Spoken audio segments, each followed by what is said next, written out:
It's beautiful to be alone. To be alone does not mean to be lonely. It means the mind is not influenced and contaminated by the society. બરાબર. પેલું વાક્ય એલોનનેસ શું આવ્યું? It is beautiful to be alone. Alone alone alone અને બીજું વાક્ય એલોનની અવેજીમાં To બીજું be lonely. લોનલી. એક લોનલી છે અને એક એલોન. એકલાપણું છે એ સુંદરતા છે, બ્યુટીફુલ છે, પણ એલોનનેસ છે એ નથી એમ બ્યુટીફુલ. એલોનનેસ હા એમ એ એલોનનેસ નથી, બ્યુટીફુલ નથી એવું કંઈ. Lonely નથી. હા એકલ. કન્ટેમિનેટ બાય સોસાયટી એમ. એલોન જે આપણી અંદર અનુભવ કરનાર છે ને એ એકલો છે. લાખો કરોડો અબજો વૃત્તિ છે, ઓબ્જેક્ટ છે, એ કરોડો વૃત્તિને પ્રકાશ કરનારો એકલો છે. વૃત્તિઓ અનંત છે. શબ્દ, સ્પર્શ, રૂપ, રસ, ગંધ 5 દ્વાર અલગ અલગ છે. 5 દ્વાર દ્વારા શબ્દનો, સ્પર્શનો, રૂપનો, રસનો, ગંધનો અનુભવ કરનાર એક છે. પાંચેયનું જ્ઞાન એક છે. માનો કે શબ્દ જ્ઞાન, સ્પર્શ જ્ઞાન, રૂપ જ્ઞાન, ગંધ જ્ઞાન. જ્ઞાન કોમન છે. ભાન જ્ઞાન એટલે ભાન, ભાન કોમન છે. એટલે વસ્તુઓના એટલે એલોનનેસ શબ્દનો અર્થ એ છે કે એ એકલું જ તત્વ છે, બીજું કોઈ છે નહીં, એની હારે જ નથી એમ કહેવા માંગે. અને અત્યારનું આપણું જે મન છે, અત્યારનું જે આપણું મન છે એ સંસ્કારિત મન છે. બહારના અનંત પ્રકારની છાપો આપણી અંદર આવીને સંસ્કારિત મન થઈ ગયું છે. તો એ આ સંસ્કારિત જે મન છે ને એ આપણે શું કહેવાય એનો શબ્દ ને લોનલીનેસ. એટલે આ જે બહારના જે સંસ્કારો છે એ સંસ્કારો કેવા છે કે એ સંસ્કારો સતત રીતે નવીન નવીન વસ્તુઓ ગોતે છે, એટલે અંદર ખાલી છે. એટલે એ સતત રીતે એની શોધ બાર કર્યા જ રાખે. આ સંસ્કારો છે ને એ આપણે એમ સમજો કે આપણું જે એસેન્શિયલ સેલ્ફ છે ને, સંસ્કારો આપણું એસેન્શિયલ સેલ્ફ એટલે આપણું વાસ્તવિક, આપણું એલોનનેસ જે છે ને, આપણે એકલતા જે છે. તો એ એલોનનેસનો એસેન્શિયલ સેલ્ફનું જે નવીનતા અથવા નવીનતા જે અંદર નવીનતા પડેલી છે ને એલોનનેસની અંદર, આપણા સ્વભાવની અંદર જે પડેલી છે ને એનું રિફ્લેક્શન બહારની બાજુ કરે છે. એટલે મારું હોવું નિત્ય નવીન છે. એટલે આપણા અંદરના સંસ્કારો એ ગોતે છે, નવીનતાને ગોતે છે ને, સુખને ગોતે છે, આનંદને ગોતે છે, શાંતિને ગોતે છે. તો એ ઓમ નેચર છે એ આપણા એસેન્શિયલ સેલ્ફનો છે. હવે એ એસેન્શિયલ સેલ્ફનો સ્વભાવ હોવા છતાં એને ખબર નથી કે એ વસ્તુ તો અંદર પડેલી છે, બહાર ક્યાંય જળવાની નથી. એટલે આપણું જે સંસ્કારનું કલ્ચર છે એ બહાર સુખ ગોતે છે, બહાર આનંદ ગોતે છે. અને આ સંસ્કારો તો કેવી વસ્તુ છે, બહારથી આવેલો સંસ્કાર છે એમાં કંઈ છે નહીં, એની પોતાની અંદર કંઈ નથી. એટલે એને ગોતવું પડે કે પોતાની અંદર, એટલે ડેટા જ છે. ડેટાની અંદર શું હોય? એટલે ડેટા સતત રીતે બહાર ગોઈતા રાખે, અંદર ખાલી, અંદર કંઈ છે નહીં. એટલે એ સતત રીતે બહારની શોધ કરે છે. એટલે કે આ એસેન્શિયલ આ સંસ્કારિત અથવા કન્ડિશનિંગ જે આપણું માઇન્ડ હોય ને, એના જે સંસ્કારોથી વિમુક્ત થયેલું જે મન છે ને એ આ એલોનનેસનો અનુભવ કરી શકે એમ કહેવા માંગે છે. પછી નેક્સ્ટ છે lonely related જ છે. Can you learn what it means to be lonely and not escape from it? Look at it, live with it, see what is implied so that psychologically you depend on nobody. Then only will you know what it means to love. એ સરસ છે. થોડું બોલો. પાછું હા કે તમે એમ પ્રયત્ન કરી શકો જાણવાનું કે લોનલી છે એ શું છે અને એનાથી ભાગો નહીં, એને જુઓ, એનામાં રહ્યો, અને સાયકોલોજીકલી કોઈ ઉપર ડિપેન્ડ ન થવું કેવું હોય એવું જુઓ. બરાબર. અને પછી તમને ખબર પડશે કે પ્રેમ કરવું ઈ શું. એટલે એમ કહેવા માંગે છે આપણી ફિયર હોય, આપણે બહાર સુખ ગોતવાની કોઈ ઈચ્છા હોય તો એ કે એનાથી તમે, એટલે અંદરની જે ડિઝાયરો છે એનાથી, એટલે અંદરની વસ્તુથી છે તમે ભાગો નહીં, પણ ભાગો નહીં, પણ એમાં ડીપલી આપણે એને અંદર ખોલશું, ડીપલી ભાગ્યા વગર, એસ્કેપ કર્યા વગર એની સામે આવશું, તો આપણને ખ્યાલ આવશે કે આપણે બંધાયેલા ક્યાં છીએ. આપણે બંધાયેલા ક્યાં છીએ? જો બંધાયેલા ક્યાં છીએ ખબર પડે તો સાચી મુક્તિ ક્યાં છે એની ખબર પડે. એટલે જે છે અત્યારે, જે આપણી અંદર છે, ક્રોધ હોય, લોભ હોય, મોહ હોય, જે હોય આપણી અંદર જે છે, જે બધી વસ્તુ છે, એનાથી ભાગવાની જરૂર નથી. કામથી, ક્રોધથી, લોભથી, મોહથી, ભયથી, ઘૃણાથી ભાગવાની જરૂર નથી. એની અંદર શું છે, અંદર જઈને જોવે, એની અંદર એના દ્વારા ખબર પડશે કે બંધન શું છે, તો મુક્તિની ચાવી છે એ આપણને મળશે, એમ એ કહેવા માંગે છે. એ રીતે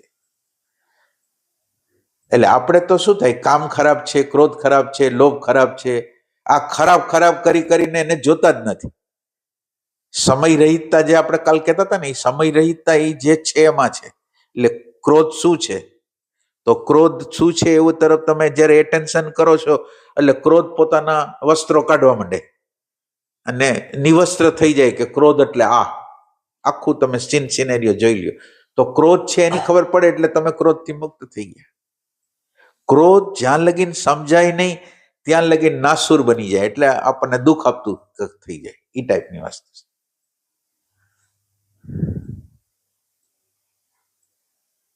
અહીંયા કૃષ્ણમૂર્તિ, આ તમે હમણાં જે વાત કરો છો ને, જ્ઞાતનું વિસર્જન એક એનું હતો point, એમાં આવી રીતે જ કહેતા કે જેલને જેલ રૂપે જોઈ લેવું એ જ મુક્તિ છે. એટલે આ ટૂંકમાં આપણે જે તમે આ વાત કરી,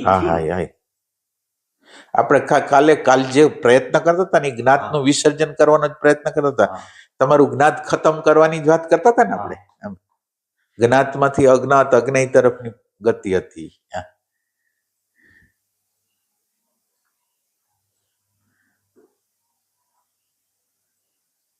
પણ જોઈ લેવું એટલે ભાઈ એની ઇમેજ ક્યાંથી બની ને ત્યાં સુધી જોઈ છીએ એટલું ઈ બધી વાત પછી જોવાય કેવી રીતે ના, ઈ બધી વસ્તુ જાશે કે નહીં જાય એ કાંઈ નથી. તમારું ફોકસ ક્યાં હોવું જોઈએ. સવાલ ઈ નથી ગમે ત્યારે જાય મને કાંઈ વાંધો નથી, પણ એમ કે એને કાઢવા માટેનો પ્રોસિજર શું, કાઢવા માટેની પ્રોસિજર શું, તો કાઢવા માટેની પ્રોસિજર જે સામે પડેલું છે ને, એને જેમ આપણે એક્સરે થી વીંધી નાખી, આપણે એક્સરે આપણું અંદર આ બોડી છે ને, અત્યારે પેટમાં દુખે છે તો એક્સરે નો ફોટો કેમ અંદર જઈને ફોટો પાડી આવે છે, એમ આપણું એટલે આની પદ્ધતિ એવી છે કે એટેન્શન એના ઉપર નાખવાનું. જે વસ્તુ આપણને અટકાવે છે એના ઉપર એટેન્ટિવનેસ કરો. હવે આપણે એટેન્ટિવનેસ કરશું એટલે શું થાય, એક બાજુ એટેન્ટિવનેસ છે અને એક બાજુ જે આપણે ક્રોધ, લોભ, મોહ, ભય, આગ્રહ આ બધી સિસ્ટમો પડેલી છે, અને એક બાજુ આ એટેન્શન છે. હવે આ એક એટેન્શન અને એક આપણી અંદર જે બાકીનો વિભાગ છે એ વિચારનો કયો, એ બે વિભાગ હામહામા છે. હવે આ એટેન્શનનો વિભાગ જેમ વધતો જશે ને, એમ આની અંદર રહેલા કન્ટેન્ટો, ભૂતકાળના જે કન્ટેન્ટો છે ને, એની સામે ઓપન થતા જશે. આની સામે એટેન્શનની સામે ઓપન, એટલે આની અંદર માગશે પ્રેમ. આની અંદર તમારે કઈ જાય ગમે ત્યારે એની કઈ ચિંતા નથી, પણ તમારે આને ખોલવાનું છે કેવી રીતે, જે ખોલવાનું છે એ કેવી રીતે છે, તો એ કે તમે એટેન્શન આપતા જાઓ આના ઉપર, આના ઉપરથી એટેન્શન ખેંચવો નહીં અને એટેન્ટિવનેસ ને વધારો. એટલે એટેન્ટિવનેસ જેમ વધશે એમ ભૂતકાળનું કન્ટેન્ટ જે બહાર પડશે ને, એને એટેન્ટિવનેસ અલગ રીતે જોઈ શકશે. એટેન્ટિવનેસ એટલે જોનાર તત્વ આવે છે, અને આ જોવાની વસ્તુ છે. જોવાની વસ્તુની અંદર આપણે કાલના આપેલા વેલ્યુ છે. હવે કાલના આપેલા વેલ્યુ આની અંદર પ્રગટ થાય છે. જેવા જોવાની ટ્રાય કરો એટલે એની અંદર પ્રગટ થાય છે, અને આ એટેન્ટિવનેસ જેટલું વધશે એટલું એનું સેપરેશન કરી શકશે ને સમજી શકશે. એટલે એ આખી સ્ટોરી કહી શકશે. જે વસ્તુ હશે, ક્રોધ હશે, લોભ હશે, મોહ હશે, માન્યતા હશે, એ પોતાની બધી સ્ટોરી કહેશે ને આપણે સાંભળી શકશું. આપણે સાંભળી શકશું એનો અર્થ એમ છે એટેન્શન છે એ સમજી શકશે એમ.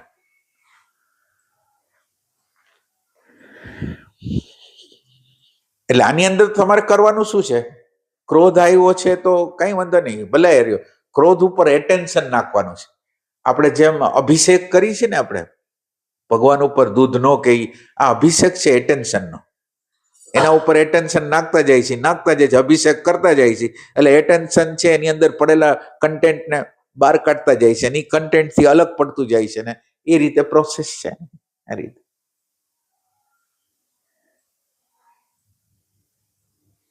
એટલે જોવાની રીત મને આવડવી જોઈએ. જોનર અંદર જે જોનર છે ને એ એક સેન્ટર, જોવાનું સેન્ટર ઉપસ્થિત થવું જોઈએ. એ આની મુખ્ય બાબત છે.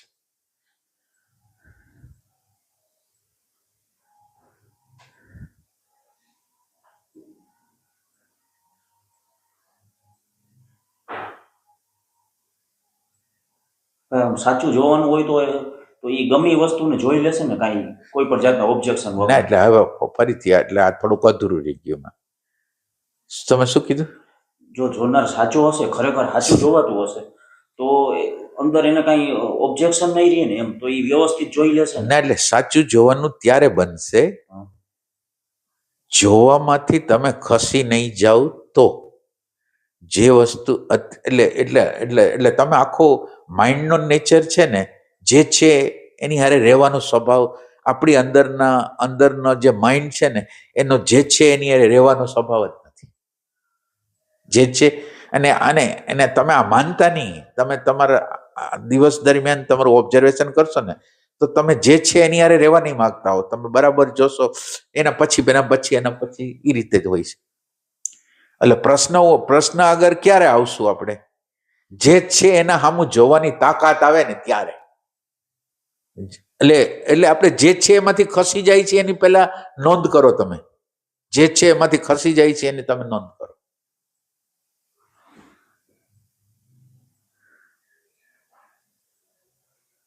દાખલા તરીકે અહીંથી આપણે કારમાં બેસું વાં જવા માટે, તો જે છે એમાં કારમાં આપણે બેઠા છીએ, પ્રતિ ક્ષણે નવું સ્થાન આવે છે, એ જે છે એ છે.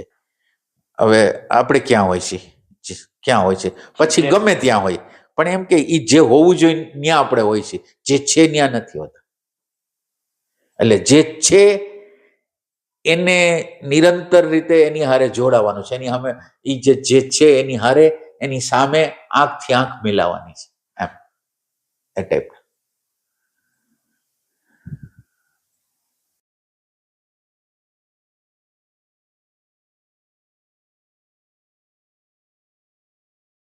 સાહેબ આમાં એક નીતિ એમ આવી કે અગર જ્યાં સુધી તમે લોનલીનેસ થી ભાગશો ત્યાં સુધી ભગવાનનું વર્શિપ અને એલ્કોહોલ એડિક્શન માં કઈ ફેર નથી.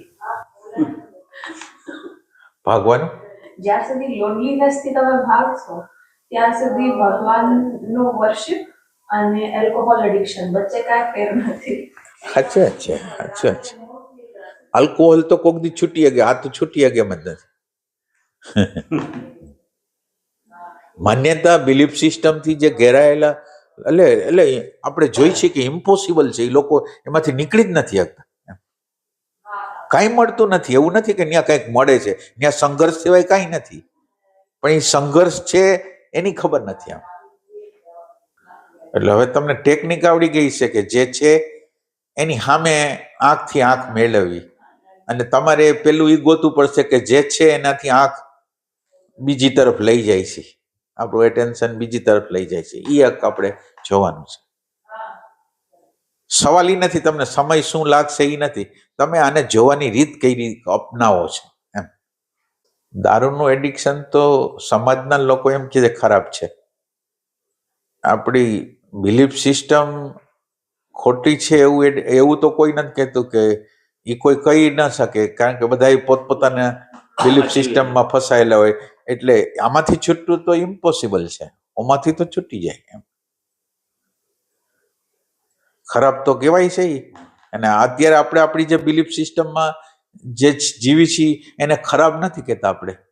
એને તો જસ્ટિફાય, એને આમ શણગારવાની, જેટલું શણગારાય એનું રક્ષણ જેટલું થઈ શકે એટલું આપણે કરી છીએ આપણી જે બિલીફ સિસ્ટમો છે એને.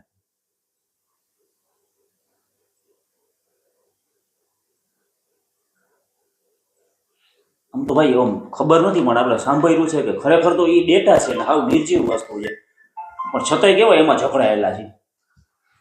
મૂલ્ય કેવું હશે એમ? મૂલ્ય આપણે આપી દીધું છે ને. આપણે જ મૂલ્ય આપીને આપણે જ ફસાણા છે. મૂલ્ય તો બીજું કોઈ આપતું નથી. મૂલ્ય આવે છે કોન્શિયસનેસમાંથી. એટલે એટેન્શનમાંથી મૂલ્ય આવે છે, અને એ મૂલ્ય એટેન્શનને પોતાનું સ્વરૂપની ખબર નથી એટલે એટેન્શન એમાં ગુમાવાઈ જાય છે. એટેન્શન એની હારે તાદાત્મ્ય કરી લે છે, એને સત્ય માને.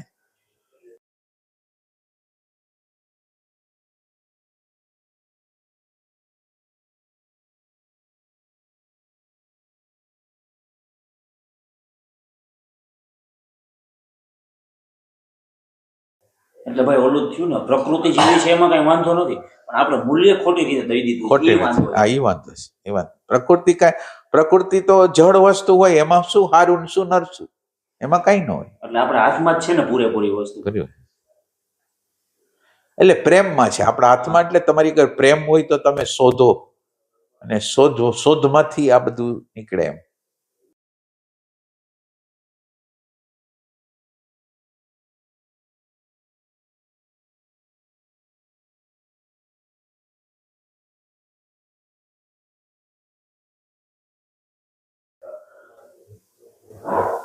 સર મોસ્ટલી એમ જોવામાં આવે કે ઓલ્ડ લોકો જેટલા થઈ ગયા હોય એ લોકો થોડાક વધારે ઇનફ્લેક્સિબલ થઈ ગયા હોય, પણ આ એક યુનિવર્સલ રૂલ તરીકે હશે કે ઈ એટલી 60-70-80 એજમાં પહોંચીને પછી ચેન્જ જ ન થઈ શકે, અથવા કોઈ થોડાક તો એક્સેપ્શન્સ હોય ખરા એટલી ઓલ્ડ એજમાં પણ છતાં ફ્લેક્સિબલ?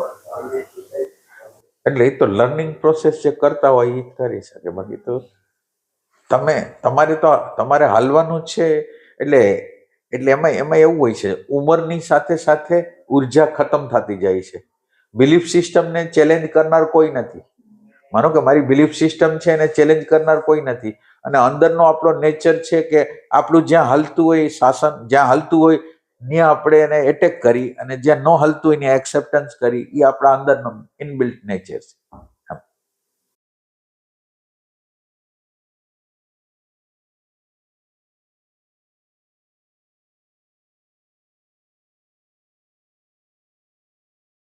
એટલે હું હતો પ્રશ્ન? કે જેટલું ઓલ્ડ થઈ ગયો હોય માણસ. ના, એટલે ઓલ્ડ થઈ ગયો હોય તો હવે એની આગળ તાકાત નથી, અને એની આગળ કોઈ સમજ નથી. એની જે બિલીફ સિસ્ટમને કોણ ચેલેન્જ કરશે? નાનપણમાં ચેલેન્જ નથી કરી તો હવે આમાં ક્યાંથી ચેલેન્જ કરશે? અને એ કોઈ પણ બિલીફ સિસ્ટમ હોય ને એટલી બધી ઈઝી હોય ને, તામસ હોય. હવે તમે આને ચેન્જ કરવા જાવ ને તો તમને ઘણું બધું બળ જોઈએ, અને એટલે તમે વિચાર કરો ને, ખાલી તમે એક જગ્યાએ કોઈ વસ્તુ મૂકો છો, કોઈ જગ્યાએ તમે વસ્તુ મૂકો છો, તો એ વસ્તુ એની જગ્યાથી હું બીજી જગ્યાએ મૂકી દઉં ને એટલે અંદર ઇરિટેશન શરૂ થાય. એટલે તમારું ચેન્જીસ, તમે જે વસ્તુ કરો છો એનું ચેન્જીસ કબૂલ નથી. આ મેમરીને જે હેબિટ પેટર્ન પડી ગઈ છે, હું એક ખુરશી ઉપર બેસું છું અને બીજો માણસ એ ખુરશી ઉપર આવીને જમવા બેસી ગયો, તો મને થોડુંક અંદર બોલવું નહીં તો એક વાત છે, પણ ઇરિટેશન અંદર ચાલુ થઈ જાય. કારણ કે તમસની એક અવસ્થા છે જેમાં એ ફ્લેક્સિબિલિટી નથી કે આ જ હોવું જોઈએ એની હારે, અને ઈ રસ્તો ઈઝી છે કે હવે એને સંશોધન કરવાનું નથી, બસ એક જગ્યાએ ગોઠવાઈ જવાનું. તમસની એક અવસ્થા છે, ઇનફ્લેક્સિબિલિટી.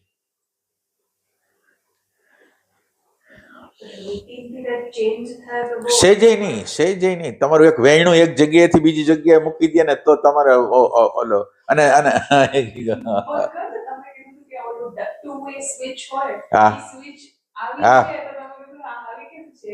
ના, ટુ વે ની અંદર હું અહીંથી કરું છું, મને કે ટુ વે હું અહીંથી કરું છું. હવે બીજા લોકો વાં જઈને ઉલટેટ ઓલી બાજુ જઈને સ્વિચ આમ કરી આવે, એટલે આપણે ટેવાયેલા આ સીધી હોય તો આપણને એમ થાય, એટલે સ્વિચ એ સીધી ને આડી કેવી રીતે રહી છે એ આપણી અંદર. એટલે સ્થૂળ વસ્તુ છે એમાં આપણે નથી થઈ શકતું, તો ઓલું તો આ ફ્લેક્સિબલ ના, એટલે આ બધી હેબિટ પેટર્ન થઈ જાય, આ બધી હેબિટો થઈ જાય. અને હેબિટ પેટર્નમાં આમથી આમ થાય ને એટલે પ્રોબ્લેમ થાય. હું એક અમુક પ્રકારનો ખોરાક ખાઉં છું અને એ ખોરાક કરતા ઓલો ખોરાક આવે એટલે મારી અંદર હલચલ શરૂ થઈ જાય. એટલે જે હેબિટ પેટર્ન થી હું ટેવાયેલો છું એ હેબિટ પેટર્ન ની વિરુદ્ધ કઈ આવે એટલે સતત ઇરિટેશન આવે. એટલે ભાઈ હવે ઇરિટેશન પ્રગટ તો આખો દિવસ થાય છે, એની સામે જોયું, પણ ઈ મૂળથી જાય એના માટે એના ક્યાંથી બની છે હેબિટ પેટર્ન કે ઇમેજ એટલે સુધી જવું પડે. ના એટલે પેલું તો તમે વિચાર કરો, તમે ઇરિટેશન કરો છો તો તમે હેરાન થાવ છો, એ એટલું પેલા સમજો. ના એટલે સમજો એટલે દર્શનની ભૂમિકા એ સમજો. આ પાછું અન્ડરસ્ટેન્ડિંગ ઓમની. માનો કે ઇરિટેશન કર્યું અને મારી અંદરની સ્થિતિ બગડી, એને દર્શનની ભૂમિકાથી સમજવાની ટ્રાય કરું. એટલે દર્શનની ભૂમિકાથી થાત તો તાપ લાગશે ને તો તમે કંઈક પ્રયાસ કરશો, પણ તમે ખાલી વૈચારિક રીતે એમ કહો કે આ નડે આ નીકળી જાય એમ નહીં. એને દર્શનની ભૂમિકા એટલે તાપ કેટલો પડે છે, ઇરિટેશન.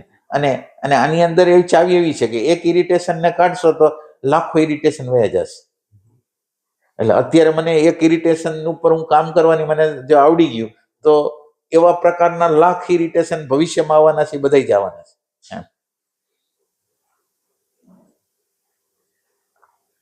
એટલે ભાઈ ધારો કે આપણે કોઈની એક હેબિટ પેટર્ન છે અને ઈ પ્રમાણે ઈ વર્તો અને આપણી અંદર ઇરિટેશન આવ્યું. હા, ઇરિટેશન એટલે ઇરિટેશન આવ્યું ત્યારે હું ખાલી એને જોઈ શકું એટલાથી જોઈ નહીં, તાપ જોવો છે. હજી તો જોઈ નહીં શકી, ઓમ જોઈ નહીં શકી, આખું નહીં જોઈ શકી. અત્યારે ખાલી મને તાપ લાગે છે એનું દર્શન કરી રાખું. તાપ લાગે છે એનું દર્શન, એટલે હું હેરાન થાઉં છું. માનો કે ભલે ઇરિટેશન એના તરફ કરું છું, હેરાન તો હું જ થાઉં છું ખાલી. અને એનો તાપ મને લાગે, બસ ત્યાંથી પછી તમારો પ્રેમ ચાલુ થાય તો તમે એને કાઢો. તમને તાપ જ ના લાગે તો તમને એમ લાગે કે તો વ્યાજબી છે, તો તમે કેવી રીતે એને કાઢો? એટલે ઘણી વખત અમે એની સામે વિચાર મૂકતા હોય છે કે માણસ તો આમ જ હોય, પણ ઈ કામ ન કરે. એ કામ ન કરે. એટલે તમને એનો સાક્ષાત્કાર થશે. એક દિવસ એવો સાક્ષાત્કાર થશે, એ કરતો જ નથી, યંત્ર જ કરે છે. ના એટલે આ એક સાક્ષાત્કાર કોક દિવસ ગમે તે દિવસે તમને થવાનો છે. અને એ તમારામાં પેલો થશે કે તમે જે કંઈક કરશો ને એક્શન, એ એક્શન જ્યાંથી થાય છે ને, જે યંત્રના રચનાના ભાગમાંથી જે મૂળ જે બેઝ છે, જે યંત્ર પોતે ખુદ, એ યંત્ર જ્યાંથી રિએક્શન કરે છે ને, એ તમે જોશો ને તમને આશ્ચર્ય થશે, આમાં હું ક્યાં કરું છું, આ યંત્રમાંથી થાય. એટલે ત્યાં લગીને પહોંચવાનું છે. એટલે આમ કઈ છે ઈઝી વાત, પણ ઈ યંત્ર કરે છે એ જગ્યાએ પહોંચવા માટે ઘણી સ્પેસ છે.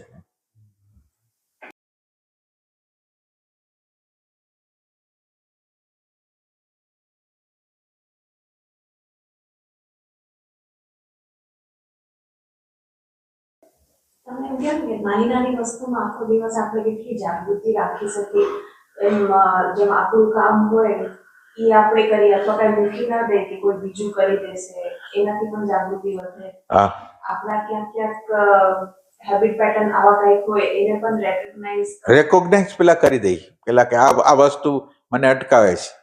એ પેલા તો આપણે શું ભૂલ કરી છે એ જ ખબર ન હોય, એમ એ રીતે.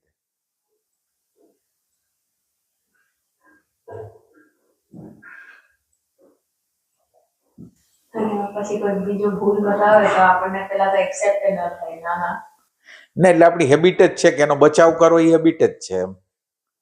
એટલે આ યંત્રની જ કામગીરી છે. આપણને એમ લાગે છે હું કરું છું, અથવા આપણને એમ લાગે છે કે વ્યક્તિ કરે છે, વ્યક્તિ કરતું જ નથી એમ.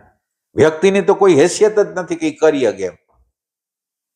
એટલે ઈ જ્યારે સાક્ષાત્કાર આપણને થાય ને ત્યારે અત્યારે આપણને એમ થાય કે આ ઈનું બિચાર ઈ ટ્રેકમાંથી તમે લાખો વર્ષ લગીને અહીંયા પડ્યો રહ્યો તો નીકળે એમ નથી. હવે એને તમે એમ કહો કે કાઢી નાખે, કેવી રીતે થાય એમ?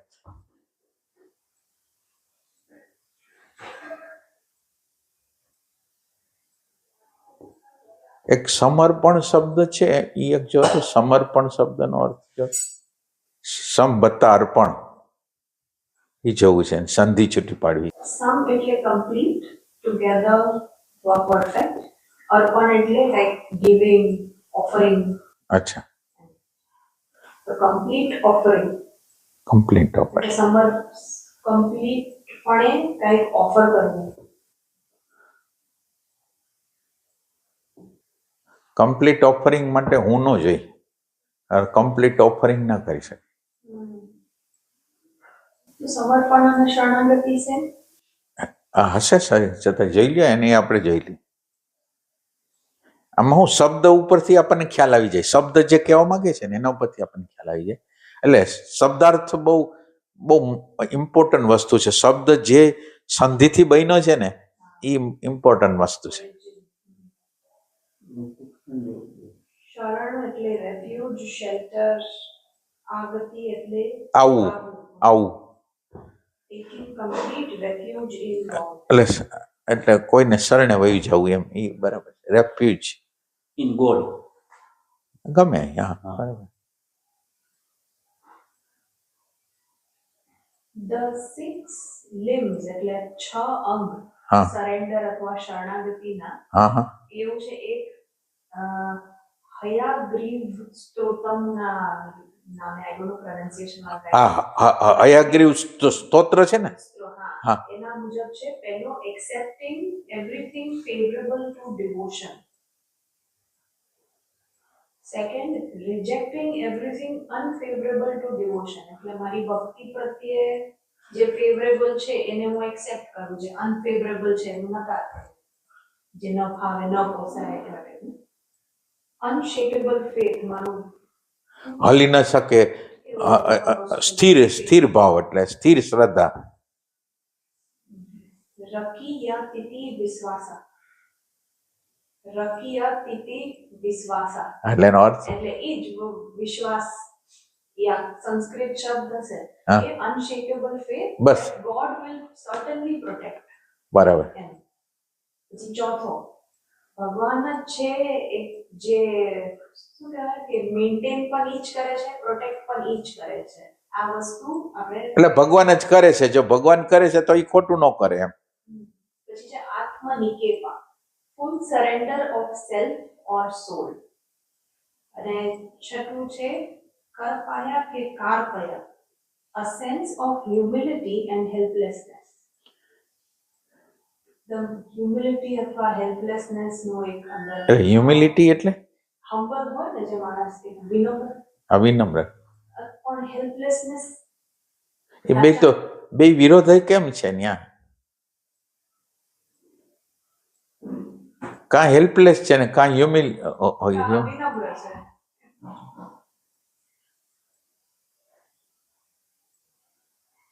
હવે આ 6 તો કહી દીધા માનો કે. એટલે આ બધા લોકો જે ફિલોસોફર બોલનારો સ્પીકર હોય ને, એ આવા પ્રકારના વિભાગો બહુ સરસ કરતા હોય. એક પોઈન્ટ, બીજો પોઈન્ટ, ત્રીજો પોઈન્ટ. માનો કે આની આજ આપણે જાહેરમાં બોલ્યા તો બોલ્યા એટલે પોઈન્ટ કીધા બધા કે ઓ હવે પેલું એની અંદર શું હતું? જો જે ફેવરેબલ જે છે મારા ડિવોશનમાં આવે ઈ પોઈન્ટ્સ. એટલે દાખલા તરીકે પ્રેમ છે એ મારો ફેવરેબલ છે. એટલે મારું હું જેનું પૂજન કરું છું, જે મારા માટે એડોરેબલ છે, એટલે આના ફેવરમાં હોય એ મારે કરવાનું છે. પ્રેમના ફેવરમાં, શાંતિના ફેવરમાં, આનંદના ફેવરમાં કરવાનું છે. એનાથી વિરુદ્ધ નેગેટિવિટી બીજું છે એ નેગેટિવિટીમાં નથી કરવાનું. એટલે તમને સાધના બતાવી દીધા, બધા તાલીઓ પાડે કે વાહ વાહ, પણ કરશું કેવી રીતે?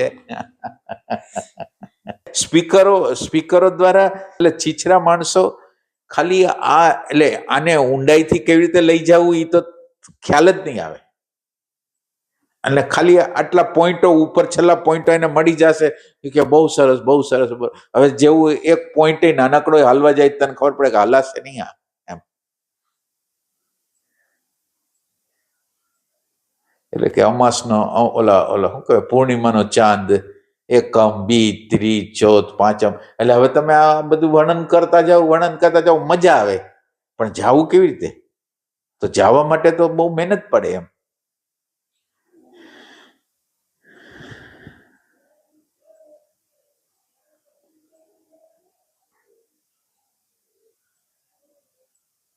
આ તો વર્ણનની વાત છે. જવાનું તો મનનની પ્રક્રિયામાં છે.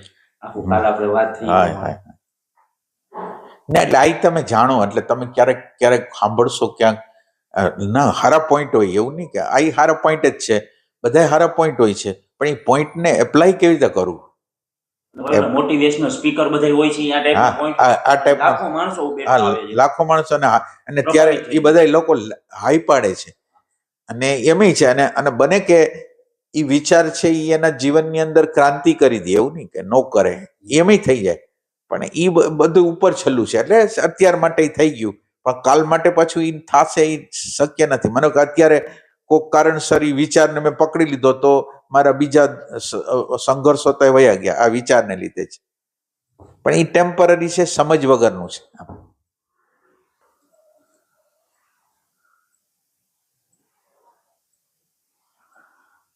તો આટલું પૂરું.